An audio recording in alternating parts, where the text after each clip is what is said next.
அனைவருக்கும் வணக்கம்.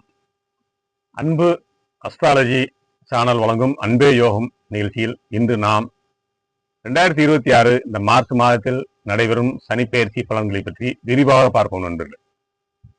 ஏன் விரிவாக பார்க்கும் வேண்டும் என்று கூறுகிறேன் என்றால், சனிப்பெயர்ச்சி என்பது ஒருவருக்கு கஷ்டத்தை கொடுக்கும் என்ற பலருடைய எண்ணங்களும் சிந்தனைகளும் இந்த இடத்தில் நாம் பார்க்க வேண்டியுள்ளது.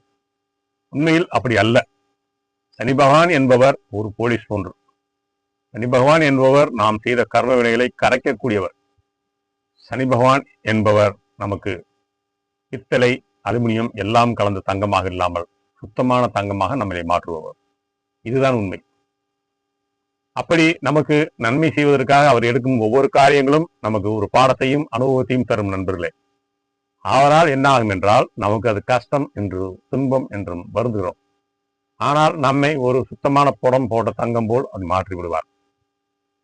இப்போது சனி பகவான் காலச்சக்கரத்தின் முதல் ராசியான வேகத்திற்கும் விவேகத்திற்கும் பெயர் பெற்றார். மேசராசி. இந்த மேசராசி அன்பர்கள் மற்றும் லக்னமாக இருந்தாலும் நீங்கள் எப்போதும் தலை நிமிர்ந்து நடப்பவர்கள். நடக்கவிருக்கும் இந்த சனி பெயர்ச்சி உங்கள் வாழ்க்கை புத்தகத்தில் ஒரு பெரிய அத்தியாயத்தை எழுத போகிறது நண்பர்களே. நன்றாக ஒன்றை தெரிந்து கொள்ளுங்கள். நாம் சனிப்பெயர்ச்சி என்று கூறுகின்றோம், 7.5 வருடம் என்று கூறுகின்றோம். 7.5 வருடம் என்பது ஒவ்வொரு ராசி கட்டத்திலும் இருக்க 2 வருடத்தை கூட்டினால் 3 ராசி கட்டத்தில் 7.5 வருடங்களாகிறது. அதே சூரிய பகவான் ஒரு ராசியில் 1 மாதம், புதன் 1 மாதம், இப்படி ஒவ்வொரு கிரகங்களும் வித்தியாசப்படும். சனி பகவான் 2 வருடம். இதை கூட்டுத்தொகையாக 7.5 வருடமாக நாம் சொல்லிவிட்டு கொண்டு வருகிறோம். ஆகவே சனி பகவான் 7.5 வருடம் அந்த இடத்தில் ஒரு ராசியை விட்டு இன்னொரு ராசியை செல்லுவதையே நாம் பார்த்துக் கொண்டிருக்கிறோம். உண்மை என்னவென்றால், அந்த சனி பகவான் அந்த ராசியில் இருக்கும் நட்சத்திரத்தில் இருந்து அவர் தன்னுடைய கடமைகளை செய்து கொண்டிருக்கிறார். அப்படி என்றால் இப்பொழுது சனி பகவான் இருக்கும் மீன ராசியில் உத்திரட்டாதி நட்சத்திரத்தில் இருக்கின்றார் நண்பர்களே. இதன் அடிப்படையில் கேபி அஸ்ட்ராலஜி படித்த எனக்கு, என்னுடைய ஆய்வில் 25 வருட அனுபவத்தில் நான் கண்ட உண்மைகளையும் நன்மைகளையும் மக்களுக்கு பகிர்ந்து கொள்வது என்பது என்னுடைய ஆசை. கடைசி வரை வீடியோவை பாருங்கள். மேசராசி நேயர்களே, எப்பொழுதும் நீங்கள் தலை குனிய மாட்டீர்கள், நிமிர்ந்தே இருப்பீர்கள். நடக்கவிருக்கும் சனிப்பெயர்ச்சி உங்கள் வாழ்க்கை புத்தகத்தில் ஒரு அத்தியாயத்தை எழுதப் போகிறது நண்பர்கள். 7.5 சனி ஆரம்பம் என்று யாராவது சொன்னால் கவலைப்படாதீர்கள். ஏனென்றால் புயல் வீசும் போதுதான் சில மரங்கள் வேரோடு சாயும். ஆனால் மேசம் என்கிற ஆலமரம் இன்னும் ஆழமாக வேறு ஊன்றும். அதற்கு காரணம் இப்பொழுது உங்களுக்கு நான் சொல்ல போகின்றேன். மேசம் என்றால் மேசத்தில் அஸ்வினி, பரணி, கார்த்திகை 3 நட்சத்திரம் முக்கியமான நட்சத்திரம் இருக்கிறது. இதே நட்சத்திரம் மேசத்திலிருந்து 5ஆம் வீடும் 9ஆம் வீட்டிலும் இருக்கிறது. இந்த 1, 5, 9ஆம் வீடு என்பது ஒரு மனிதனுக்கு பாடம் கற்பிக்கும் வீடு. எல்லா இன்பங்களை அனுபவித்தாலும் கடைசியில் அவன் இறைவனை நாடி செல்லும் யோகம், தியானம், இது போன்ற விஷயங்களில், ஆன்மீக விஷயங்களில் நாட்டத்தை அதிகரிக்க செய்யும் வீடு இந்த வீடு. அப்படிப்பட்ட மேசம். அதனால் தான் அது ஆழமாக வேரூன்றும் என்று கூறுகின்றேன். இந்த முறை சனி பகவான் 12இல் அமர்ந்து உங்கள் செலவுகளை கண்காணித்துக் கொண்டிருக்கிறார். நன்றாக தெரிந்து கொள்ளுங்கள் ஐயா. நீங்கள் 12இல் சனி இருக்கின்றார், அதை நீங்கள் 7.5 சனி என்று சொல்கின்றீர்கள். நான் கூறுகிறேன், 12ஆம் இடத்தில் இருந்து உங்கள் செலவுகளை அவர் கண்காணித்துக் கொண்டிருக்கின்றார். அதுதான் உண்மை. அதே நேரம் உங்கள் ராசிக்கு 3ஆம் இடத்தில் குரு பகவான் அமர்ந்து கொண்டு அடுத்து 4ஆம் இடத்திற்கு வந்தாலும் உங்களுக்கு அது திரிநேந்திர பார்வையும் மேலும் கேந்திரஸ்தானமாகவும் அமைவதால் ஒரு அரண் போல் உங்களை காக்க உள்ளார் குரு பகவான். அது மட்டுமல்ல, உங்கள் ராசிக்கு 5இல் கேதுவும் 11இல் ராகுவும் அமைந்து ஒரு மாயாஜால வித்தியை காட்டப் போகிறார்கள். நான் சொல்வதை கவனமாக மட்டும் கேளுங்கள். நீங்கள் கடைபிடிக்க வேண்டிய ஒரே விஷயம், ஒரு வேலையை செய்யும் முன்பும், அது தொழிலாக இருந்தாலும் சரி, ஒரு செலவு செய்வதற்கு முன்பும் முதலீடு என்று கூறுவோம். நீங்க எல்லோரும் விரயம் என்று கூறுவார்கள். எங்கள் கேபி அஸ்ட்ராலஜி முறையில் அது விரயம் என்பதை விட அதை ஒரு முதலீடு என்று கூறுகின்றோம். ஒரு இடத்தை வாங்குவதும் ஒரு பூமியை சொத்தாக மாற்றுவதும் உங்கள் கையில் தான் உள்ளது. அதை சனி பகவான் கண்காணித்துக் கொண்டே இருக்கிறார். தேவையில்லாத வேலைகளை செய்தால் சனி பகவான் தண்டிப்பார்.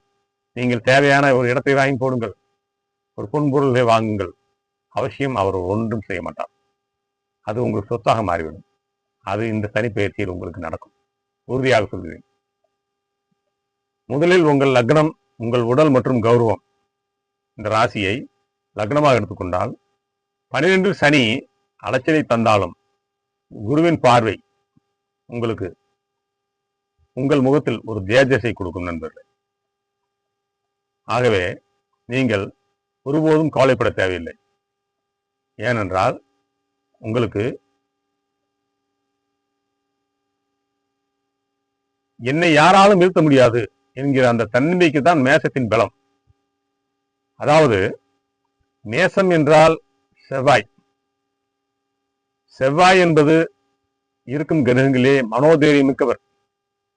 இன்று முப்படை தளபதிகள் இருக்கின்றார்கள் என்றால் அதில் ஒரு தளபதி செவ்வாயின் ஆதிக்கம் பெற்றவராகத்தான் இருப்பார்.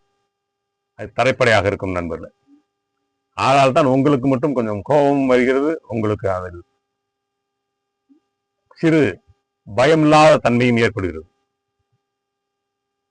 நாட்டையே காப்பாற்றிக் கொண்டிருப்பவர்கள். ஆதலால் நீங்கள் கோபத்தை தனித்து மூத்தவர்கள் கேட்டு ஒரு காரியத்தை செய்யும் முன்பு அதை தீர ஆலோசித்து செய்வீர்களானால் உறுதியாக வெற்றி நிச்சயம்.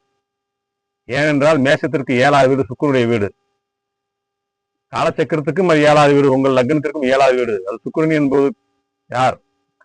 மனைவி. அப்படிப்பட்ட மனைவி ஸ்தானத்தை அடைந்திருக்கும் நீங்கள் உங்கள் மனைவி பேச்சை கேட்டாலே போதும். அவர்கள் சொல்வதை பொறுமையாக கேட்டு வழி நடத்தி நீங்கள் சூப்பராக வந்து விடுவீர்கள். எந்த மாற்றமும் இல்லை. மௌனம் என்பது சம்மதம் மட்டுமல்ல, அது ஒரு மிகப்பெரிய ஆயுதம்.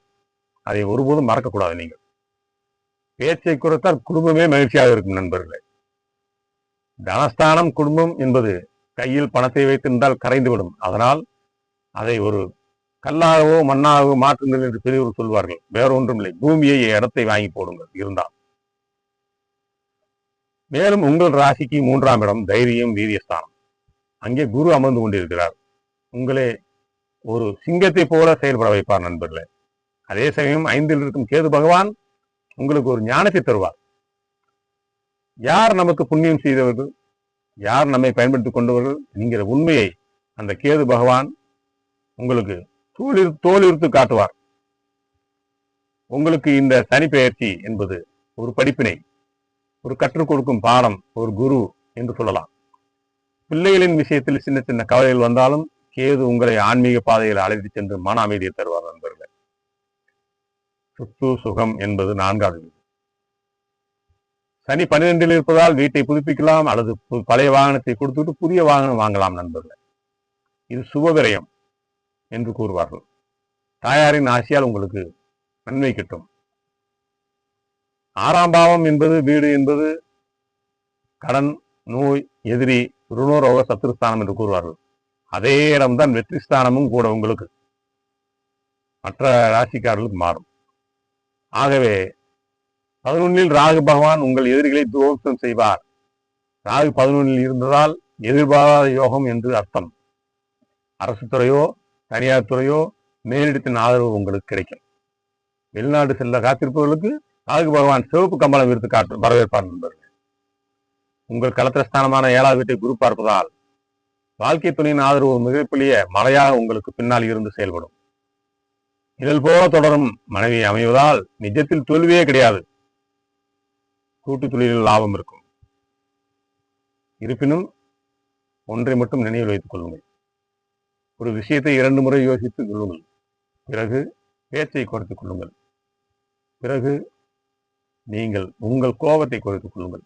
வெற்றி நீங்களே, நாளை நமதே, வெற்றியும் நமதே நண்பர்களே. பாக்கியஸ்தானம் என்பது உங்கள் லக்னத்திற்கு குருவின் வீடு, தனுசு. அந்த பாக்கியஸ்தான குருவின் பார்வையால் தந்தை வழி சொத்துக்கள் வந்து சேரும். தொழில் சில மாற்றங்கள் வரலாம். ஆனால் அது உங்கள் உயர்வுக்கான மாற்றமே தவிர வீழ்ச்சிக்கு அல்ல என் நண்பர்களே. இறுதியாக லாபஸ்தானம் 11ஆம் இடம். அங்கே ராகு பகவான் அமர்ந்து கொண்டு உங்களுக்கு பல வழிகளில் பண வரவை தருவார். குருவின் 9ஆம் பார்வையும் இங்கே விழுவதால் தர்ம வழியில் உங்கள் லாபம் பெருகும். மேசராசி நேயர்களே, ஏழரை என்பது உங்களை வருத்த வந்த காலம் அல்ல, உங்களை வார்த்து எடுத்து உங்களை ஒரு பொன்னான மனிதனாக மாற்றவும். 5ல் கேது ஞானத்தை தருவார், 11ல் ராகு யோகத்தை தருவார், 3ல் குரு பாதுகாப்பை தருவார், 12ல் சனி முதலீட்டை தருவார். இருட்டுக்கு பின்னால் தான் ஒளி இருக்கிறது, இடிக்கு பின்னால் தான் மழை வரும். இடி இடித்து விட்டது என்று பயம் கொள்ளக்கூடாது. உங்களுக்கு பயம் என்ற வார்த்தை இருக்காது. இந்த சனி பெயர்ச்சி உங்களை ஒரு புதிய மனிதனாக, ஒரு வெற்றியாளராக மாற்றும். நண்பர்களே, தன்னம்பிக்கையோடு நடைபெறுங்கள். காலம் உங்கள் காலடி, வெற்றி நிச்சயம். எனக்கு சப்ஸ்கிரைப் செய்து அன்பு அஸ்ட்ராலஜி சேனல் எனக்கு ஆதரவு கொடுக்கும் அனைவருக்கும் என் மனமார்ந்த நன்றியை தெரிவித்துக் கொள்கிறேன். உங்களுடைய ஆதரவும் அன்பும் எனக்கு மேன்மேலும் வீடியோ போடுவதற்கும், நான் 25 வருடம் பட்ட அனுபவங்களை உங்களோடு பகிர்ந்து கொள்வதில் மிகவும் மகிழ்ச்சி அடைகிறேன். நண்பர்களே, அனைவருக்கும் வணக்கம், நன்றி.